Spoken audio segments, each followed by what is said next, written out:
Table for two, please.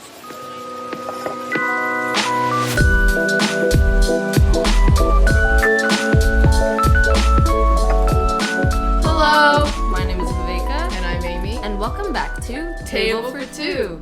So today we'll be touching on the topic of people pleasing.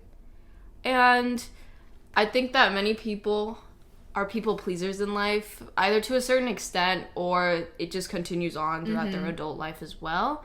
And I also think that it's more of a woman's thing because women have more pressure put on them to be, you know, kind and accepting and nice. And don't upset others type. Yeah. And that's why I think we wanted to talk about people pleasing today. Yeah. I personally define people pleasing as going out of your way to do things that you normally wouldn't agree to or you normally wouldn't do, and forcing a false facade on yourself to get others to accept or like you, and basing your self-worth on how many people like you or how much people like you.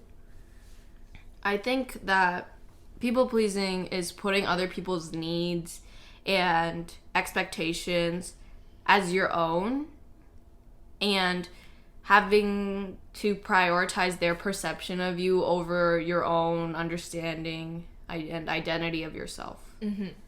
And a few common examples that I see quite a few times, and I've done personally as well, is laughing at rude jokes or dark humor, especially during middle school. Yeah, because you don't want to, ruin it. Yeah, you don't want to kill the vibe and point it out and be like, that's kind of, you know? Mm-hmm.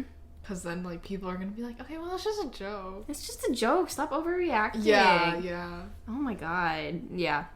Even if, the joke is literally, racist or something. Mm-hmm. Or, And there's also two ways, you know? If women are firm about it, they're like, hey, we shouldn't be talking about it like that. Mm-hmm. We're, it's damn, chill out. You're so annoing. Yeah, you're so sensitive. But if a man is doing it, they're like, oh yeah, man, respect. You're so woke, man. I know, right? I'm like, what? What are we doing here? It's a double standard, basically. Yeah. And then there's also always agreeing with that one person despite having a different opinion yourself. Yeah. All the time. I know it's just a lot of times it's to preserve a friendship or to stay on somebody's good side. Mm-hmm. I think a lot of people do this, especially. Yeah, and honestly, I do this more for people I just meet or who I'm just meeting for I don't know, the day. Yeah, because I don't want to be too upfront, too open yet. Yeah, or too assertive and then just make it awkward for the rest of the day. Yeah. And even if it's worse if you do it with people who've been with you for a while. It's kind of yeah. Yeah, sometimes I do have to call people out and I'm like, yikes. Hi, that's wrong. Mm-hmm. Don't do it. This is one I've also done. I think we're doing a lot of these. But I remember I got into K-pop early 2018, just before the big wave hit. Mm-hmm. And then, so it was awkward for me because I didn't know who to tell. No, I didn't have anyone to talk to about K-pop. And people would say things like, oh yeah, K-pop's so cringy. They're probably all gay. And I was like, oh, okay. Walk away. People pleasing is pretty much a bad thing to do. Not for other people, but for yourself. I think that it makes you lose your sense of identity and you start to forget what aspects of yourself are your own and not something you forced upon yourself for the sake of other people. Because people pleasing, it's not a conscious decision. It happens. And I don't think a lot of people notice they are people pleasing. It just happens to them. And once they realize it, they're like, oh, well, I'm in this mess now. And of course it's nice to check out what a friend likes and etc. But if it gets to the point where you're just going along with everything they do or say or suggest, then it's not a really healthy thing to do. I think, especially since my people-pleasing stemmed from society's expectation on women, I find people-pleasing just a very obnoxious thing to do. It was something that I could easily cut out of my life because it's not ingrained in me. I know some people will find it really difficult to, like you said, it's an unconscious reaction. Yeah. But for me, it was definitely like conscious to stay in the loop and stuff. But you don't need to be considerate to everyone, or you don't need to be considerate to the, you know, the vibe or the attitude or mood or whatever.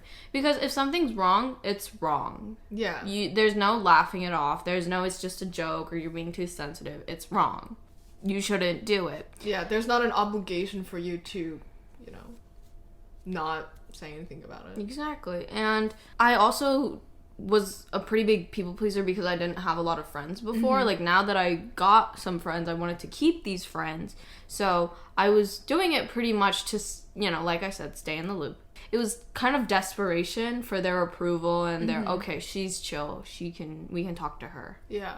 But honestly, just be more comfortable in your own individuality and your own sense of moral justice. Like, it's not bad for anybody to be woke or a good person. It's not even being woke. It's just being a good person. I feel like everyone always just, like, craps on people for being good. A little over the bare minimum. It's too much for them. But yeah.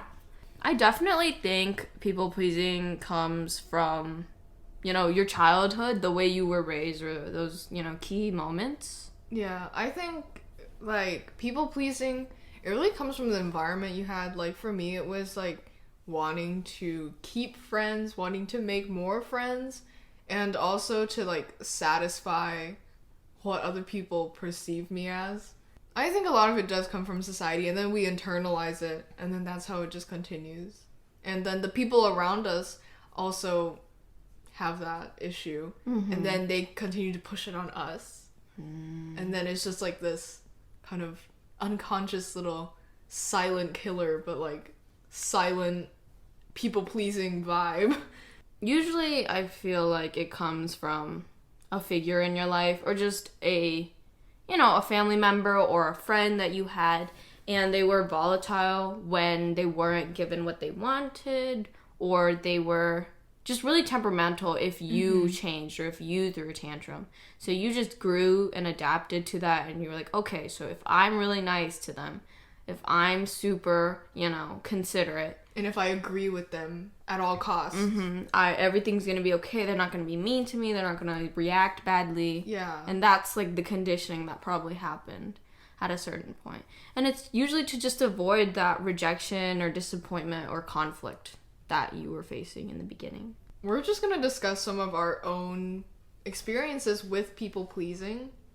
And I think that I've had the habit of people pleasing my entire life. I kind of still do it now, but I think it happened the most in like middle school. Like in elementary, I didn't think I was really aware that I was people pleasing. I was just like, oh, this is how I'm supposed to be. Like, this is how you make other people like you. I thought like that was the only way. And I just like stuff other people liked and try to get into them, even if I wasn't too interested.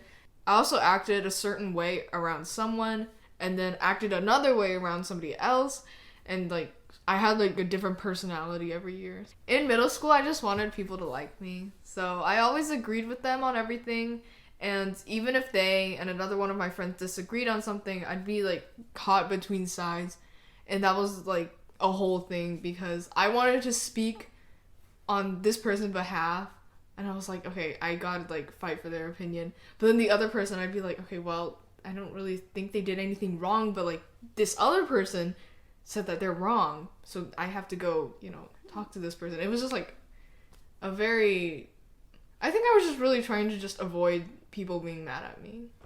I just wanted to like keep friends. Thanks to those past experiences, I think I've become pretty aware when I'm people pleasing, which is good because either I can tone it down and either remind myself that this is my friend, I don't need to do this, or remember that it's not necessary to do this for people to accept me. So, yeah, I still people please, but I consciously people please, and that's a step up.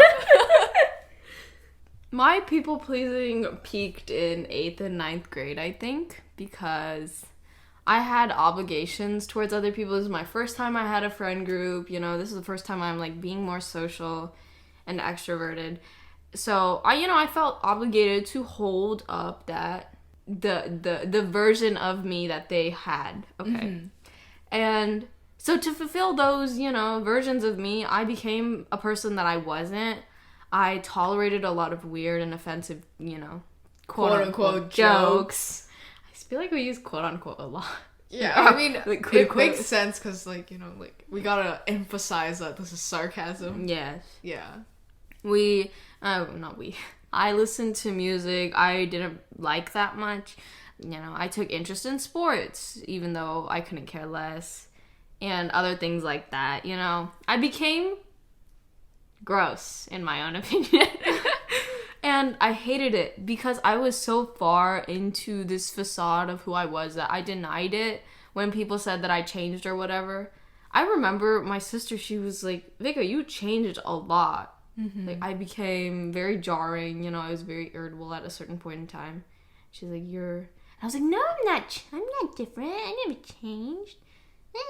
But the truth was, the reality is that I did change, and I did it during a very formative and important time in my life where I felt like my innocence and youth and just like my adolescence was kind of just taken away from me, and like I was just pushed into a very jarring world. Yeah, like your ability to make a choice on what you wanted to be like. Yeah. Yeah.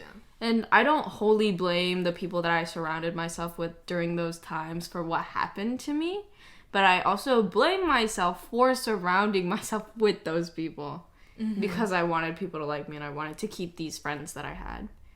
But I immediately stopped people pleasing after I cut, certain people out of my life. And it was honestly like a breath of fresh air because I was like, wow, I have no obligations or expectations that I need to fulfill right now. Mm-hmm. And I was able to admit to or indulge in the things that I liked. And I was able to reconnect and reform relationships with people that I pushed aside or just, put on the back burner during that time. Mm-hmm. But honestly, I also feel like still at that point, I was still pretty, I have to be nice to everyone, But it was really during the beginning of quarantine when I kind of was like, I don't need to please anyone else, regardless. The decisions I make for myself are decisions I make in confidence. Mm-hmm. I don't need other people to tell me that, you can't do that. That's not nice to this person or this person. I was like, I don't care. It's my decision. If the blame falls on me, it falls on me because it was my decision and I take responsibility for that. Mm-hmm. So it was kind of just that. Yes!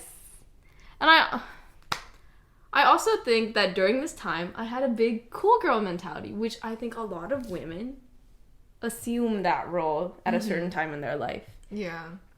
It's like, that cool girl mentality is sort of like people-pleasing in the sense that the goals are to get validation from people, especially men. Mm-hmm.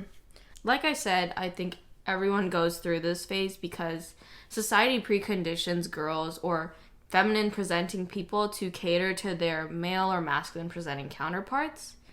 That's the whole whatever men do is cooler than women. Mm-hmm. Sports and stuff is better than, I don't know. Yeah. Literally anything that women gendered, inanimate objects or subjects. Exactly. And I've definitely went through it, as I've described before. Yeah. I think I definitely have that ingrained to me at some point. I don't think I really acted on it, but, it's there. I definitely acted on it, and I'm ashamed. Sorry. Embarrassed. And disappointed in myself. But it's okay. Changed for the better. I grew out of it. But I'm not sure where the cool girl mentality originates from. The Take does a really great video essay on the cool girl mentality, especially in, not the cool girl mentality, just the cool girl in general, in film, specifically, and I definitely recommend you should watch it. Mm-hmm. But I think there's always two sides to the cool girl phase, and it's either over-sexualization or the masculinization side. So, over-sexualization, you basically cater to the male gaze by impersonating a male fantasy, whatever that is. Okay? Yeah. And obviously, that's like Manic Pixie Dream Girl, the girl who understands you. She's not like other girls. Oh, no. And then there's masculinization. You become more masculine in your attitude or interests because, men have a higher level of respect or admiration towards other men. So if you assume those same interests and stuff, of course they're going to have a higher level of respect for you. They're going to see you differently. Basically, to sum it up, either you bend to that masculine view or you have to assume that role. Exactly. Very well said. In order to be respected, you have to take away your femininity, your own individuality. Yeah. And I think great movies of this, of a cool girl breaking through the cool girl mentality, is Gone Girl. Not recommended for younger people, but it shows the main character very much like assuming this persona to please her husband, and eventually, when her husband fails to uphold the, his own role. Yeah. When he starts disappointing her, she's like, no, I can't do this anymore. I'm not the cool girl. I did all this for you, and then you're not doing the same for me. We can't keep going. Mm-hmm. Yeah. Really great movie also. But yeah. I also think misogyny affected people are also a result of people pleasing to a certain extent, or they people please quite a bit. Yeah.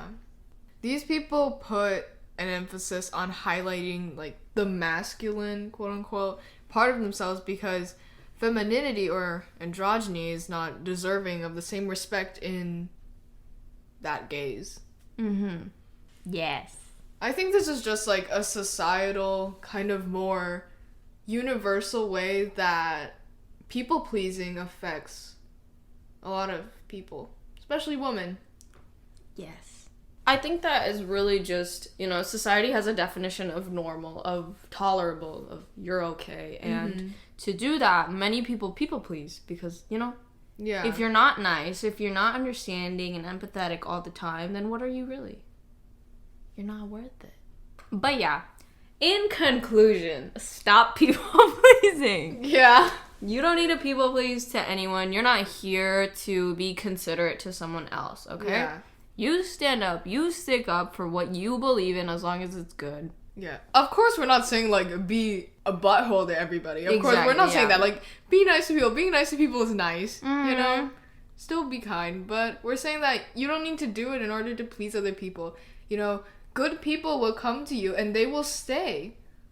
Those are the right people. If you have to, assume a different persona or facade just for somebody to stay with you or stay by your side, then that's not someone you should keep. People will stay.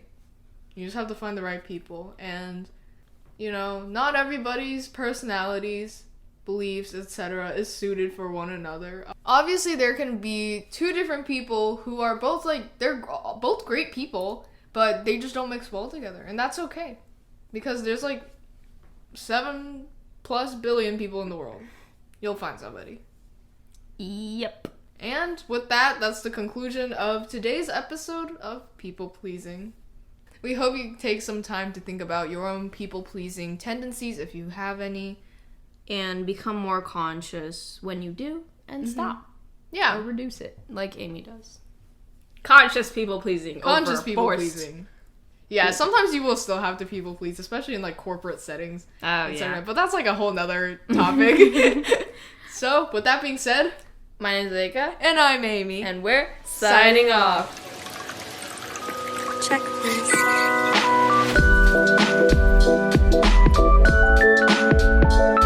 You can find our episode credits, contact/feedback forms, socials, and YouTube channel all at linktree.com/table-for-two-pod, which you can find in our episode and Spotify bio. See you next Wednesday with a brand new episode.